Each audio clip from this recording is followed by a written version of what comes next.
السلام عليكم. احكي لك قصة كده قصيرة. كنت انا راجع من الشغل، جعان قوي. فكنت وقفت احط بنزين، فقلت ايه اجيب حاجة اكلها. بس انا في دماغي ايه مش عايز اجيب حاجة. انا بحاول يعني اكل اكل صحي عشان العظمة كبرت يعني خلاص. بحاول اخس، بحاول ان انا ايه ابقى في شكل لائق، وان انا ابقى اكل صحي والكلام ده. فداخل محطة البنزين اصلا ما بتبيعش حاجة صحية يعني، الشيتوس والشيبسي والمش عارف ايه فانا طبعا مقاطع كل الكلام ده. طب اعمل ايه؟ فقعدت افكر المهم ايه، ضعفت. فجبت كده براند مكسيكي بالشطة، وجبته وحطيته على الكاونتر وطلعت الفلوس. فتقريبا الراجل اللي كان واقف على الكاونتر راجل لسه جديد تقريبا ايه، وراجل شكله كبير كده، عنده مثلا بتاع 50 سنة. فتقريبا كان لسه جديد والست لسه بتمرنه، فتقريبا عمل حاجة هنج السيستم. فالست قالت لي ام سوري. قلت لها يعني ما تعرفيش هو بكام ادفعه يعني وخلاص، وادفع لك حتى نص دولار زيادة مش مشكلة، بس اكل جعان. فقالت لي نو سوري. قلت لها سوري خلاص مفيش نصيب. فطلع من البنزينة وابص لربنا كده، بقول له شكرا يا رب، شكرا الحمد لله. طب انت تقول لي شكرا ايه وانت جعان؟ هقول له شكرا ان هو حفظني من ان انا يعني عايز اكل حاجه اكل غير صحي، وهو حفظني منه. فالحمد لله على كل شيء. فركبت العربيه، مشوار طريق من البيت للشغل ساعه. فابتديت ايه، خلاص قلت خلاص الساعه دي ايه انا هبتدي اقرا القران وايه وهحاول ان انا ايه اشبع روحي من القران. وصلت دلوقتي البيت الحمد لله، مش جعان. فسبحان الله، القرآن غذاء للروح. ودي مش أول مرة تحصل معايا الموضوع ده، برضو حصل مرة تانية. كنت رايح لزوجتي في بروكلين، وبروكلين من عندي بتاع ساعة ونص. ف برضو كنت جعان جدا، فدورت على حاجة حلال حواليا مفيش. فقلت ايه مش مشكلة بقى لما اوصل هناك اكل معاها. المهم رحت في طول الساعة ونص وانا عمال اقرا قرآن الحمد لله. فوصلت مش جعان، بقيت اصلا مستغرب.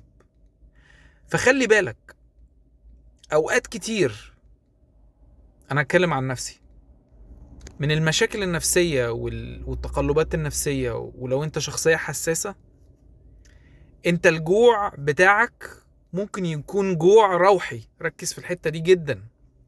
لو انت بتعاني من زيادة الوزن زي حالاتي، هتلاقي ان انت ساعات بتاكل وانت مش جعان، وتاكل وتفضل تاكل وما بتشبعش. خلي بالك النقطة دي، لو انت فعلا بالوصفة دي، انت محتاج غذاء لروحك قبل جسدك. ولو انت اطعمت روحك بالقرآن، صدقني طاقتك على الاكل مش هتبقى كبيرة. ليه؟ لان انت نفسك شبعانة. النفس بتجوع حقيقي، ودي حاجة انا جربتها سبحان الله.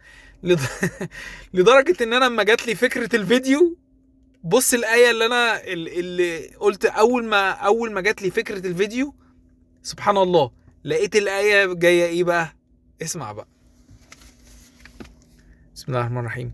وأن أتلو القرآن فمن اهتدى فإنما يهتدي لإيه؟ لنفسه، ومن ضل فقل إنما أنا من المنذرين. يا عم أنا بقول لك، بس أنا بنبهك إن القرآن ده ليك أنت، ليك لنفسك مش ليا. يعني أنت لما تقرأ قرآن وتتعظ وروحك تحس ان هي كده شبعت ومرفرفة وسعيدة، مش محتاج اكل، مش محتاج حاجة، انت عايش مع ربنا. وما احلى العيشة مع ربنا. ولو انت اهتديت فده مش ليا يا حبيبي، ده ليك انت. انت اللي مستفيد والله العظيم. فسبحان الله. الآية اللي بعديها ايه؟ وقل الحمد لله سيريكم آياته فتعرفونها. سبحان الله، من اللي هداني وخلاني أعرف إن القرآن وتلاوته وحلاوته آية من آياته. ودي فضل كبير جدا من عند ربنا، إن هو يعني يختصني، وإن هو يهديني، وإن هو يوريلي الآية والمعجزة اللي في القرآن. حقيقي القرآن ده معجزة، ومش هيحس بيها إلا اللي بيحبه واللي مرتبط بيه واللي بينه وبينه علاقة. أنا ممكن أعيش فترات كبيرة جدا وحيد، بس مع القرآن عمري ما بحس بوحدة. حقيقي مفيش أحلى من الأنس بالله.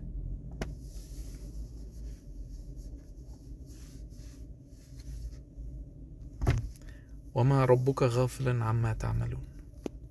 دي نهاية الآية. السلام عليكم.